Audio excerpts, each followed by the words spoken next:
So this is my newborn assessment video. This is my patient.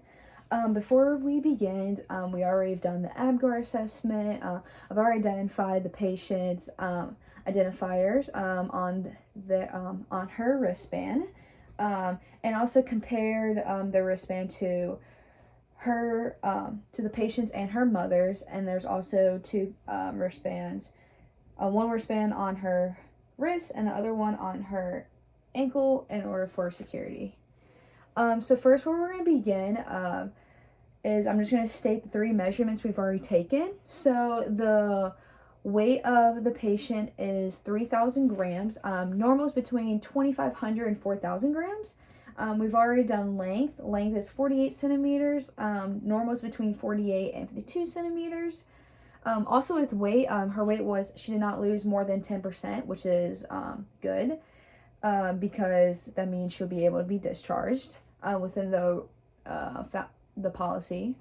Also, then the chest circumference was 30 centimeters, which normal is between 30 and 35, and then the head circumference was 37 centimeters, which typically it is 32 to 37 centimeters. Head circumference is normally 2 centimeters larger than the chest circumference.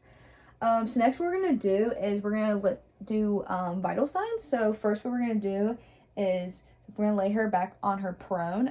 Typically when you're doing newborn assessment, you want to do prone. Also, we're going to simulate that this is a bed warmer. Biggest thing is that we always want to do thermal regulation. So when doing assessments, so I'm going to listen first to her heart. So I'm going to listen to the fourth intercostal space, which is the apical pulse, for a full minute.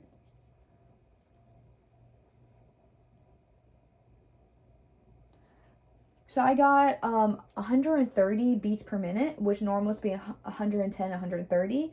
I'm also going to listen to all 5 other areas as well.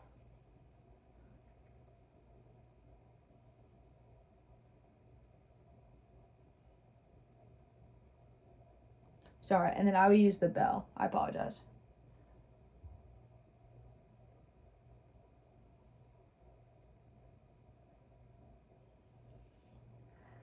Heart seems pretty good. I didn't hear any swishing sounds or any murmurs. If there are murmurs, if there's a systole murmur, that is typically normal if it's a low grade between 1 and 2. If it was a disystole murmur, that's typically abnormal, but didn't hear any murmurs. Next we're going to do is that we're going to feel the pulses. So I'm going to do a brachial.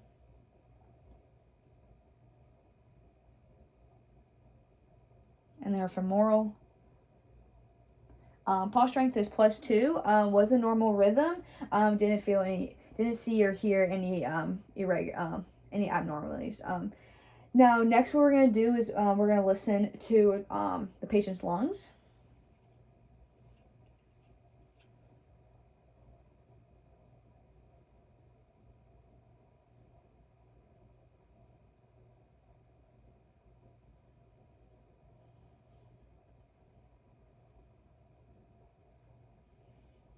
Lungs sound good. I also would have listened to it for 1 minute. So the respiratory rate, I got 30. Normal is between 30 and 60, so it's between good. Didn't hear any crackling. Didn't see any nasal flaring or grunting. Next we're going to do is check the nasal patency, which I'm just going to close up both either one nostril at a time, but do both sides to see if the patient can breathe through the nose, but not mouth breathe. Awesome. All right, and I didn't see any nasal flaring, grunting with that, and nasal A is patent. Next we're going to do is we're going to do temperature. We're just going to do axillary. So we'll just put the thermometer in here. Awesome. So the temperature was 36.5 Celsius. Normal was between 36.5 and 37.5 degrees Celsius. So that was within range. Now what we're going to do is that we're going to start beginning the head to toe assessment. But before we do that, we're going to do some of the reflexes. So first, we're going to do the walking and step reflex, where you're just going to have sit the newborn up, and then you're just going to simulate a walking stick to see if the newborn's also walking, stepping, which the newborn is, so that is normal.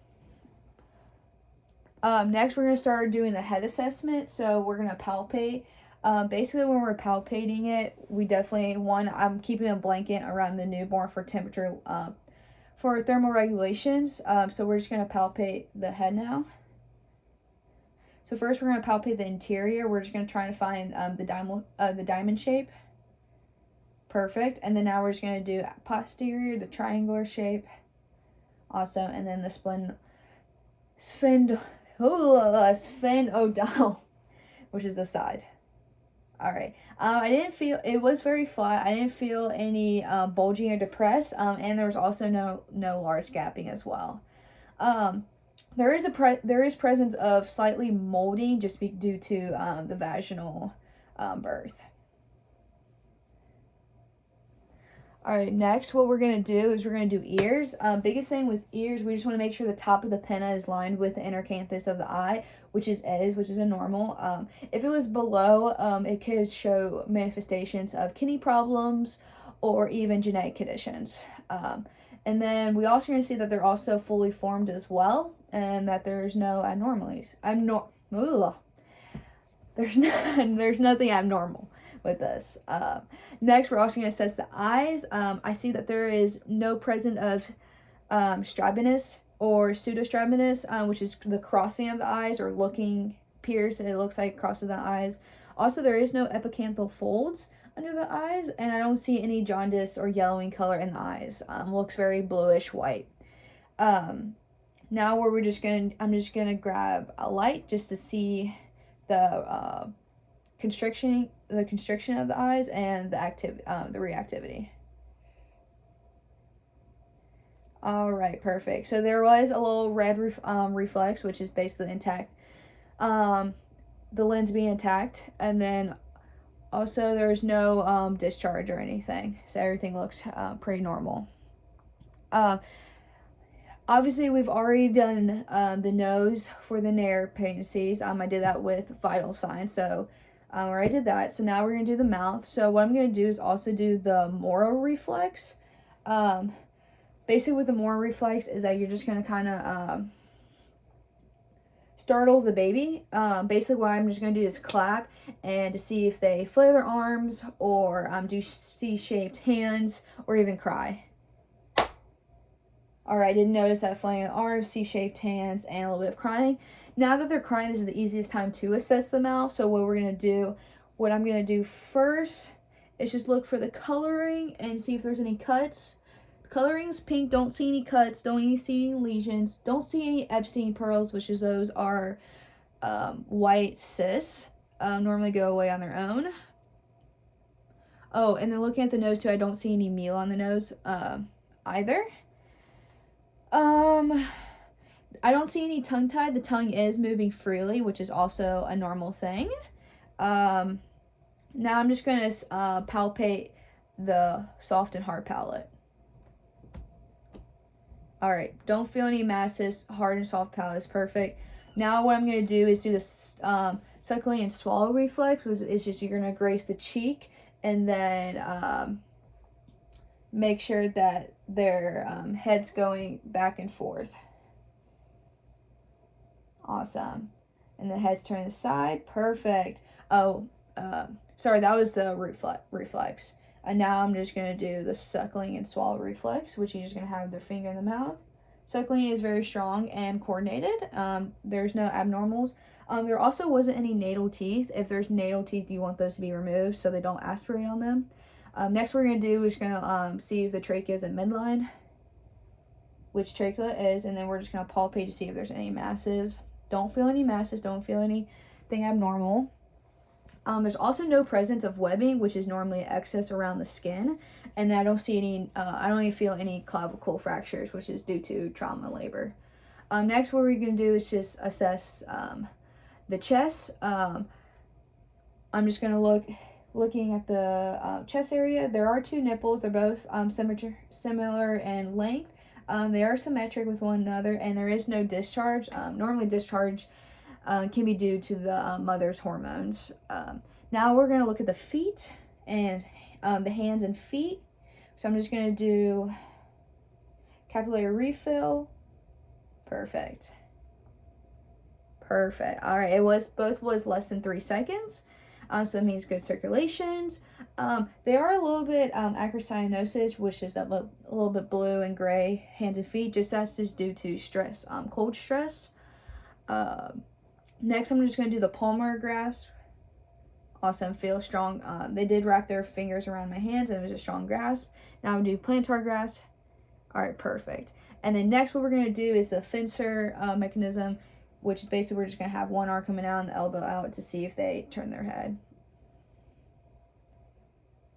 Perfect. All right, now we're going to do the other side. Perfect. All right, everything looks pretty normal with that. Next, what we're going to do is we're going to do a skin color, skin assessment. So looking at the color right now, it is pink and red, pink and reddish, and it's similar to the genetic background. I don't see any presence of any vernix and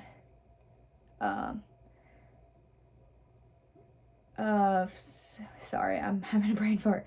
Vernix, which is basically kind of like a cheesy dew around them. That is a normal finding. I just don't see any on my patient. I do see a little bit of lugo around it. That's just little fine hairs, but nothing around the spine area. There is no presence of dry peeling, or no presence of petechiae, bruising, or birthmarks. No rashes either. There is no color of jaundice of the yellowing color. Now I'm just going to do the testing for the turgor of the skin, which just snaps back right immediately. That means that the hydration is really well.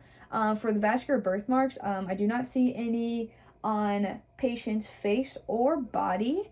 So normally, so don't see any vascular markings, no presence of nevus simplex, no presence of nevus flammeus, or nevus vasculosus. Now what we're going to do is just do abdomen assessment. So inspection abdomen is round. Perfect, yep. And now I'm just going to listen. I also looked at the umbilical cord. Did see 3 vessels, so 2 arteries and 1 vein. So now I'm just going to listen to the bowel sounds in all 4 quadrants, 1 minute in each quadrant.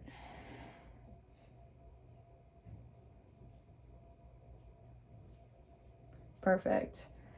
Did hear activity, normal activity in all 4.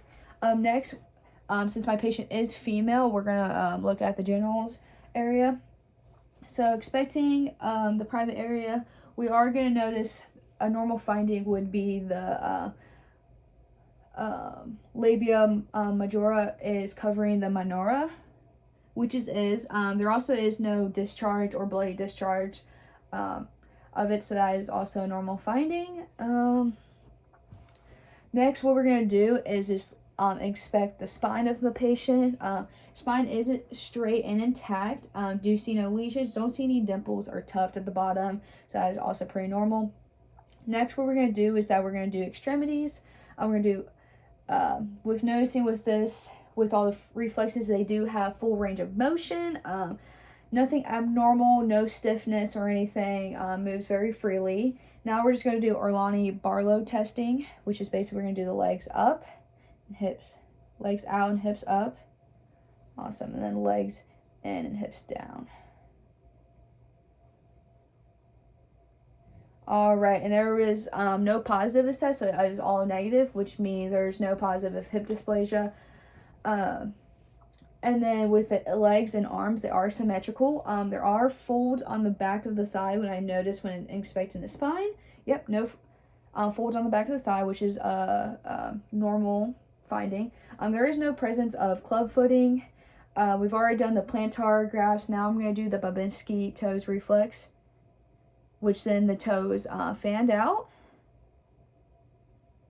Perfect, and the toes fanned out. And then the big toe dorsiflex, which was perfect, which is within the normal finding. Now what we're going to do is do the GI testing. Obviously, we're going to assess for hypoglycemic. Basically, I don't see any coloring, or when we do the, We're going to test the blood glucose. Blood glucose was 40. Normal range is between 40 and 80. Don't see any other signs and symptoms of hypoglycemic. Also, we want to assess for jaundice. So we're going to do a bilirubin screening.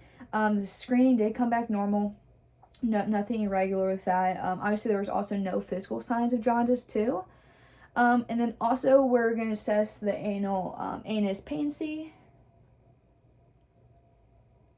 which it is patent because they did have a stool earlier. They did have a dirty diaper earlier. So then now we're just going to be monitoring I's and O's, which is the number of wet and dirty diapers. They did already have a dirty diaper. That's how we can see the anus is patent.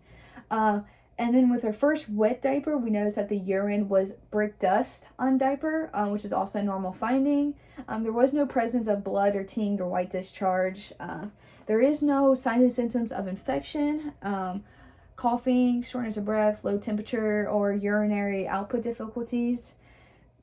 Obviously, finished with my physical, with the head to toe assessment. Now we're just going to maintain the normal range temperature, and then either we're going to also do thermal regulation, which is either we're going to place swallow them, or we're going to do skin to skin contact with mother and then maintain them in this bed warmer as well. And that's all.